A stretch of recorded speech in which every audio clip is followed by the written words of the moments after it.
안녕하세요. 한국사 교사 박용욱입니다. 오늘은 한국사 9주차 강의 시작해 보도록 하겠습니다. 오늘은 지난 시간과 달리 단원이 바뀌었어요. 우리가 지난 시간까지 근대사를 배웠다라고 하면은 오늘부터는 일제강점기를 배우게 됩니다. 그래서 1910년에서 1945년 36년간 일본이 불법적으로 강제 점령했던 식민 시기 때 우리나라가 어떤 피해를 받았고 어떤 지배를 당했으며, 또한 거기서 끝나지 않고 우리가 그것을 극복하기 위해서 했었던 수많은 독립운동과 이 독립운동가 선생님들의 이야기를 들으면서 이 한 단원을 마무리할까 합니다. 조금 듣다 보면은 초반에는 답답합니다. 억울해요. 그런데도 우리는 힘이 없기 때문에 당하고만 있을 수밖에 없었죠. 하지만 이 뒷부분에 가면 일본의 통치 이후에 우리나라가 일본에 저항하는 모습들, 독립운동을 위해서 자신의 몸을 던지는 우리 독립운동가 들의 모습을 보면은 여러분들이 또 힘든 시기를 어떻게 나라를 위해서 노력할 수 있을까, 이런 부분도 알 수 있으니까 힘든 부분을 조금만 참고, 그리고 또 희망찬 이런 뒷부분을 생각하면서 일제강점기를 전반적으로 배워봤으면 좋겠습니다. 자, 그래서 오늘은 일제강점기의 첫 번째 시간이에요. 첫 번째 시간으로서 우리는 일본이 우리나라를 1910년에서 1945년까지 어떠한 통치 방식으로 우리나라를 지배했는가의 정치사 부분을 배우도록 하겠습니다. 자, 이 정치사 부분을 배울 때 여러분이 이렇게 하나로 묶어서 세 묶음으로 좀 구분을 해서 공부하면 조금 더 이해하기가 쉬울 수 있어요. 그래서 우리가 이 정치사를 1910년대의 모습, 그리고 1920년대의 모습, 그리고 1930년대 이후의 모습까지 이렇게 구분을 해서 각각에 해당하는 시기에 일본의 통치 방식을 구분해서 또 왜 변했는지 이러한 것들을 이해하면서 이 부분을 들으면 조금 더 쉽게 접근할 수 있을 것 같습니다. 자, 먼저 1910년대입니다. 자, 1910년대 전 세계적으로 가장 중요한 사건은 1차 세계대전이라는 사건이 있었습니다. 일본은 참전을 하나요? 안 하나요? 합니다. 하지만 일본은 1차 세계대전에서는 승전국의 편에 쓰죠. 그래서 이 1차 세계대전에 참전하는 일본, 말 그대로 제국주의에서 세계에서 강대국 안으로 이제 들어가게 되는 거예요. 그런 상황 속에서 이 한반도를 통치하면서 어떤 방식으로 통치했을지 한번 살펴보도록 하겠습니다. 자, 1910년대는 우리가 이렇게 요약해서 부를 수가 있어요. 무단 통치, 같은 말로 헌병 경찰 통치 방식이라고 부를 수 있습니다. 무단, 말 그대로 힘으로 이 강력하게 그냥 억누르기만 했던 시절이라고 보면 돼요. 예를 들면은 선생님이 만약에 올해 학생부 주임입니다. 학생부장 선생님인데 여러분들이 이제 생활태도나 품격 있는 사람을 만들고 싶어요. 그랬을 때 선생님이 학생부장으로서 무단 통치한다 라고 하면 여러분 어떤 느낌입니까? 교문, 아침마다 교문에 서서 야! 너 일로 와! 엎드려! 뭐 이런 느낌 있죠? 말도 안 되잖아요. 그렇죠? 그렇게 힘으로 폭력적으로 우리나라를 억눌렀던 시기라고 생각을 하면 돼요. 그럼 같은 말로 헌병 경찰 통치, 무슨 뜻이냐면 여러분 경찰이란 단어는 알고 있죠? 그럼 헌병은 뭘까요? 헌병은 군인의 경찰을 우리가 헌병이라고 부릅니다. 즉 우리 민간인을 군인들이 통치하는 시기라고 생각을 하면 돼요. 그래서 일반 경찰들이 통치하는 시기보다 훨씬 더 강압적이고 탄압적이고 폭력적인 그런 시기라고 생각하면 좋을 것 같습니다. 자, 그래서 1910년대 무단 통치 시기 때 그 특징을 살펴보면은 먼저 이제 우리나라에 총독부가 설치가 되고 이 총독이 한 명 오는데 이 총독에는 조건이 있어요. 임명 조건이 있는데 그 임명 조건은 첫 번째, 무관 출신이어야 합니다. 이게 쉽게 얘기하면 무슨 뜻이냐면 우리나라 대통령은 육군사관학교, 공군사관학교 혹은 해군사관학교 같이 군인 출신들만 대통령을 할 수 있는 거예요. 그랬던 적이 있죠. 우리나라도 뭐 박정희 정부 시절이나 전두환, 노태우 정부 시절이 군인 정부 시절이었잖아요. 그럴 때 뭐 비교할 수는 없지만 그래도 상상해보면 어땠어요? 우리가 민주화운동을 위해서 열심히 싸웠고 이 민주화운동을 할 때마다 이 군부 정권은 어떻게 탄압을 했나요? 폭력적으로 탄압을 했잖아요. 그런 것처럼 이 총독, 우리나라를 총 다스리는 감독관도 무관 출신만 옵니다. 그럼 이 사람이 우리나라에서 해결할 수 있는 방법은 어떤 식으로만 해결하려고 할까요? 역시 강압적이고 폭력적으로 군인처럼 이렇게 다스리려고 했었던 거예요. 자, 우리나라 사람들의 관리들을 중추원이라고 하는 이 관리 기구에 묶어서 자문기구라는 식으로 만들었지만 이 중추원에 속한 우리나라 관리들은 이미 어떤 사람들일까요? 굉장히 친일적인 사람이겠죠. 그래서 자문기구로 만들어 놓고 사실상 야, 우리 이렇게 할 테니까 조선인도 찬성하는 척해, 이런 식으로 이용을 했었던 중추원이라는 기구가 있었습니다. 그리고 아까 얘기했듯이 헌병 경찰이 우리 일반 민간인을 다스리는 그런 통치기관이었고요. 이 헌병 경찰이 실질적으로 무서운 거 두 가지가 있습니다. 하나는 즉결처분권이라는 게 있어요. 말 그대로 즉결처분, 이런 거 생각하면 돼요. 우리 경찰 아저씨들이 어떤 범죄자를 잡을 때 수갑을 채우면서 어떤 말을 외치죠? 당신은 변호사를 선임할 수 있으며 묵비권을 행사하고, 이런 얘기 하잖아요. 그런 것처럼 우리가 아무리 범죄자라고 해도 기본 인권을 존중을 합니다. 근데 이 헌병 경찰에는 이런 권한이 있어요. 즉결처분권. 자, 저기 도망가는 사람이 독립운동가로 의심이 됩니다. 즉결처분, 팡! 총을 쏴서 죽였어요. 알고 봤더니 독립운동가가 아니에요. 그럼 과잉진압 같은 걸로 벌을 받아야 되는 거잖아요. 근데 즉결 처분했어요. 그래서 내가 독립운동가인지 알고 판단 잘못했다. 그래서 즉결 처분권을 했었다. 라고 하면 이게 정당한 행위가 되는 거예요. 또한 태형령, 말 그대로 매질을 할 수 있습니다. 얼마나 무섭겠어요. 그냥 형사들이 맨몸으로 다니는 것도 아니고 군인이잖아요. 총과 칼을 들고 다니면서 범죄자로 의심되는 사람을 즉결 처분하고 태형할 수 있을 때 그 사람들이 그 헌병 경찰을 보면 얼마나 무섭겠어요. 그렇죠? 그런 식으로 강압적으로 폭력적으로만 다스리려고 했었던 거예요. 자, 그리고 우리나라의 언론, 출판, 집회, 결사는 모두 다 금지당합니다. 여러분 쉽게 생각하면 이렇게 생각하면 돼요.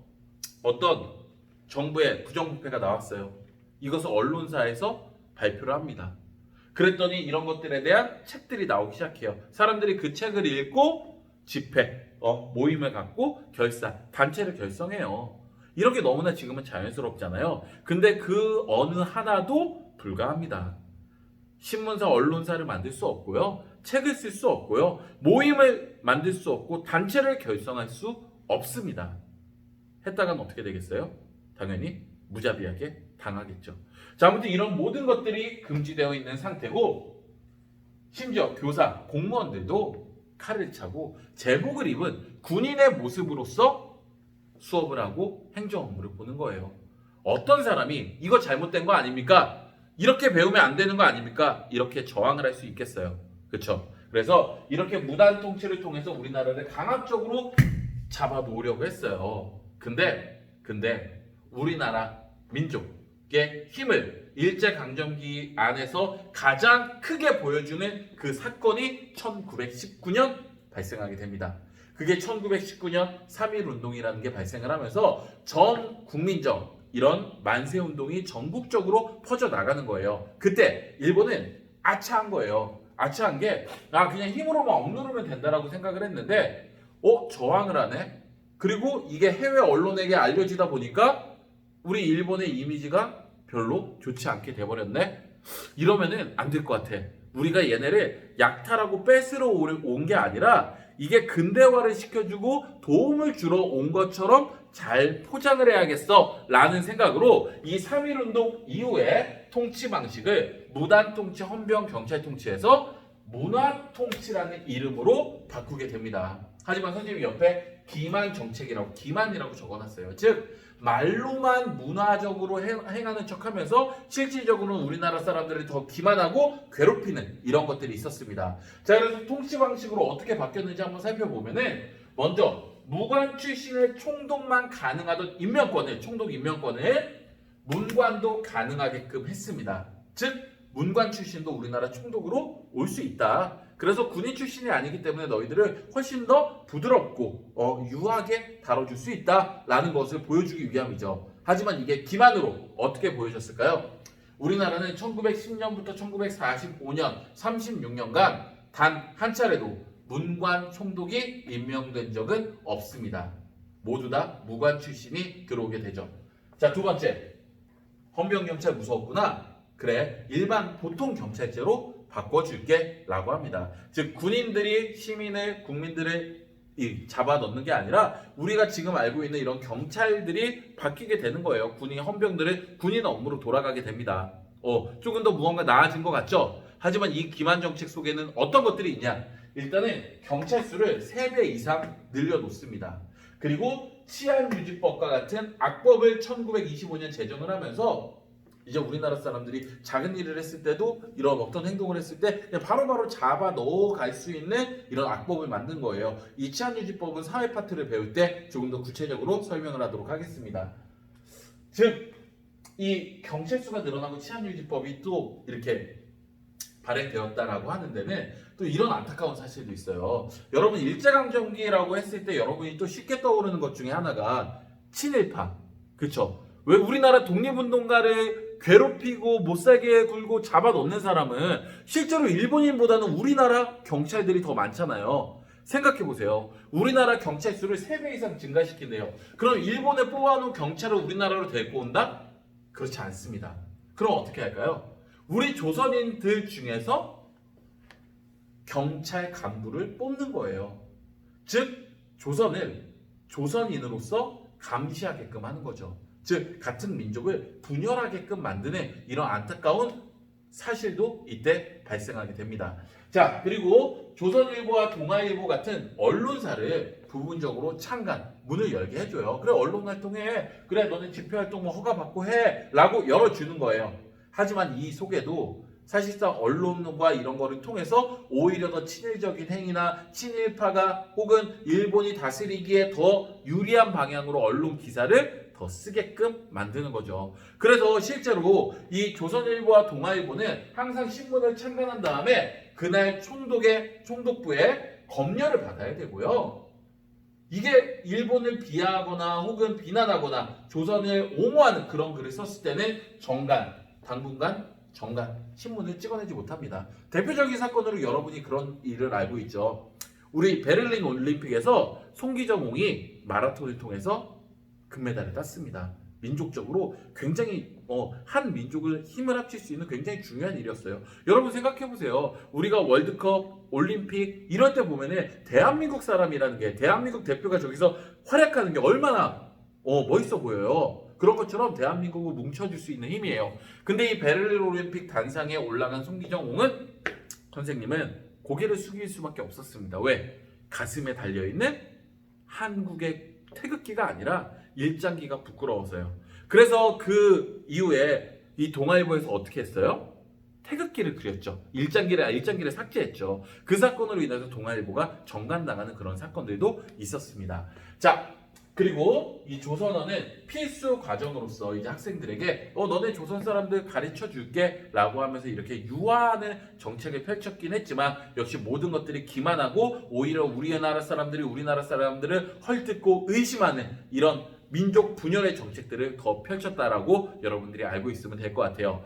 자, 그리고 이 1930년대 되면은 또 한 번 통치 방식이 바뀌게 되는데 1910년대에서 20년대는 3.1운동이라는 사건을 통해서 통치 방식이 바뀌었다라고 하면은 1930년대는 다른 변화가 일어나요. 1927년에서 29년 사이에 세계적으로 경제 대공황이 일어납니다. 즉 산업혁명이 막 일어나서 더 좋아요. 물건이 더 품질 좋은 물건이 나와요. 기계화를 통해서 더 많은 물건들이 대량으로 생산되다 보니까 어떻게 돼요? 물건값은 떨어지고 품질도 좋아져요. 근데 이것을 사는 사람이 없습니다. 왜? 여러분도 4차 산업혁명 하면서 고민하잖아요. 내 직업이 계속 남아있을 수 있을까? 그런 것처럼 기계화 산업화 된다는 것은 과거에 인간이 하던 일자리를 기계화 이런 것들이 대신한다라고 하는 거죠. 그래서 많은 사람들이 실직을 하고 일자리를 잃었어요. 사람들이 물건을 구매할 돈이 없네요. 그러니까 어떻게 돼요? 공장의 재고는 쌓여가요. 공장이 줄도산 파산을 합니다. 그러니까 그나마 공장에서 일하는 사람들도 모두 다 실직자가 돼요. 전 세계가 이렇게 경제적으로 대공황 상태에 빠진 거예요. 야, 이보다 더 어떻게 잘해? 값싸고 품질 좋은 물건이 나오는데 회사는 망하고 있어요. 해결 방안이 없는 거죠. 그런 상황에서 세계의 각 열강들은 이런 식으로 극복을 해보려 해요. 미국은 뉴딜 정책, 그리고 유럽은 블록 경제를 통해서. 자, 근데 일본은 이 뉴딜 정책과 블록 경제를 모두 이렇게 할 수 있는 상황이 안 됐어요. 그러다 보니까 일본이 선택한 방법은 뭐냐면은 그래, 우리는 군국주의야. 군대를 국가의 중심으로 둬서 식민지를 더 개척하자. 그런 다음에 좀 더 값싼 원료를 사오고 식민지를 더 개척해서 우리 물건을 팔 수 있는 상품 시장을 더 늘리자. 식민지 개척에 더 열을 올리게 됩니다. 그러면서 1930년대가 되면은 가까운 이제 중국 쪽에 만주사변을 일으키게 되면서 중국 본토 한반도를 넘어서 중국과 본격적인 전쟁을 시작하고 1941년대는 여러분이 잘 알고 있는 2차 세계대전에 이제 태평양 전쟁까지 진주만 습격까지 일으키면서 이 2차 세계대전을 나가게 되는 거예요. 전쟁을 이렇게 일으킵니다. 여러분 전쟁에서 가장 중요한 요소가 뭘까요? 결국에는 물자와 자원입니다. 인력이에요. 인적 자원, 물적 자원이 너무나 필요해요. 그러니까 우리나라 사람들을 데리고 청년들을 데리고 여성들을 데리고 군대를 나가고 전쟁에 동원을 해야 되는 거예요. 근데 어때요? 1910년대 20년대 이렇게 괴롭혔어요. 자기네 나라 사람 아닌들 이렇게 했습니다. 근데 1930년대 돼서 너네 일본에 충성하기 위해서 나라를 위해서 전쟁에 나가라 라고 했을 때 우리나라 사람들이 나가려고 할까요? 아니겠죠. 그러니까 이 1930년대 통치 방식은 우리나라의 민족성을 말살시키는 통치 방식으로 바뀌게 됩니다. 즉 우리나라 사람이 아니라 일본 사람화 하는 거예요. 그래서 내선 일체론이라 그래서 조선은 원래 안에서부터는 일본과 하나, 뿌리가 하나였다라고 이야기를 합니다. 자, 그래서 일단은 우리나라의 민족성으로서 조선일보, 동아일보 이런 것들을 폐간시키고 조선어 교육도 금지시켜요. 그리고 한국신민서사, 우리는 일본 황제폐하의 국민으로서 신하 백성으로서 충성을 다하겠습니다. 여러분 우리나라가 어떤 공적인 행사할 때 뭐예요? 국기에 대한 경례, 예를 하잖아요. 즉 뭐야? 나는 대한민국 국민으로서 이런 행사나 어떤 활동을 할 때 기본 우리나라의 것을 위해서 기본 국민으로서 역할을 하겠습니다. 이런 거잖아요. 그런 것처럼 일본 천황폐하에게 충성을 하겠다라는 것을 매일 학생들에게 암기시키고 암송시킵니다.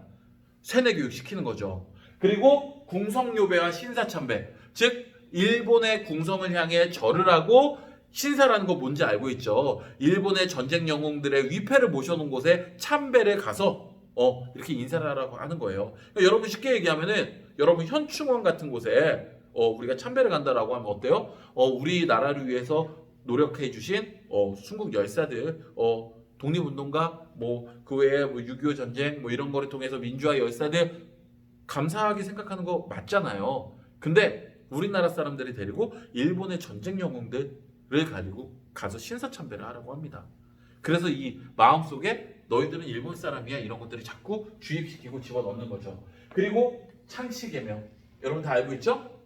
이름을 바꾸게 합니다. 우리나라 사람들은 더 이상 조선의 이름을 쓰지 못하고 일본의 이름과 동일하게끔 쓰게끔 하는 이런 것들을 법으로 만들고 아까 얘기했듯이 조선어는 교육 사용 금지를 시키면서 한 전차에서 한국어를 쓰던 여학생이 이런 일본인에게 잡혀가게 되고 너 한국어 어디서 배웠냐? 라고 했을 때 조선어학회라는 곳에서 배웠다라고 해서 이 단체를 해산시키는 이런 사건들도 일어나게 됩니다. 여러분이 영화의 말모이라는 영화의 또 모티브 배경이 됐던 그런 영화죠. 자, 그래서 오늘은 일본이 우리나라를 36년간 통치를 할 때 어떤 방식으로 통치를 했는가를 전반적으로 쭉 흐름으로 살펴봤습니다. 1910년대는 힘으로 누르려는 무단 통치, 헌병 경찰 통치였고 이것이 3.1운동으로 인해서 문화 통치로 바뀌지만 문화라는 이름 안에는 우리나라를 기만하고 민족을 분열하려는 그러한 것들이 너무나 많이 요소들이 있었고요. 그리고 1930년대는 자신들이 식민지 개척, 전쟁에 동원하기 위한 우리나라 민족성을 말살시키기 위해서 일본 황제에게 충성을 하는 이 세뇌 교육을 자꾸 시키고 창씨개명이나 내선일체론, 역사 왜곡 이런 거를 통해서 마치 우리가 일본과 하나의 민족인 것처럼 만들어 보려는 그런 왜곡 정치를 이렇게 하게 되죠. 그래서 오늘은 이렇게 일본의 정치사 부분을 쭉 살펴봤습니다.